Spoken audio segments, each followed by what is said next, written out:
గౌడవెల్లి గ్రామంలో జరుగుతున్న శ్రీ రామానుజ స్వామి ఉత్సవాలలో పాల్గొన్న మేడ్చల్ మల్కాజ్గిరి జిల్లా కాంగ్రెస్ పార్టీ అధ్యక్షులు టీపీసీసీ సీనియర్ అధికార ప్రతినిధి సింగిరెడ్డి హరివర్ధన్ రెడ్డి గారు ఈ కార్యక్రమంలో పాల్గొని గౌడవెల్లి గ్రామంలో శ్రీ రామాంజనేయుల స్వామి యొక్క జాతర ప్రతి సంవత్సరం కూడా అంగరంగ వైభవంగా జరుగుతుంది.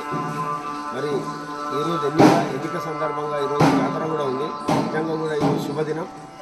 మరి ప్రతి ఒక్కరు కూడా గ్రామంలో ఉన్నటువంటి అందరూ దర్శించుకొని రామాంజనేయ స్వామి వారి యొక్క ఆశీర్వచనం తీసుకోవాలని, ఆయన యొక్క ఆశీర్వాదం ప్రజలందరి మీద ఉండాలని, ఒక చరిత్ర కలిగినటువంటి గౌడవెల్లి గ్రామానికి ఇంకా మంచి జరగాలని మనస్ఫూర్తిగా కోరుకుంటున్నాను. ముఖ్యంగా సింగిరెడ్డి హరివర్ధన్ రెడ్డి. మా ఈ6 ఛానల్ని లైక్ చేయండి, షేర్ చేయండి, సబ్స్క్రైబ్ చేయండి.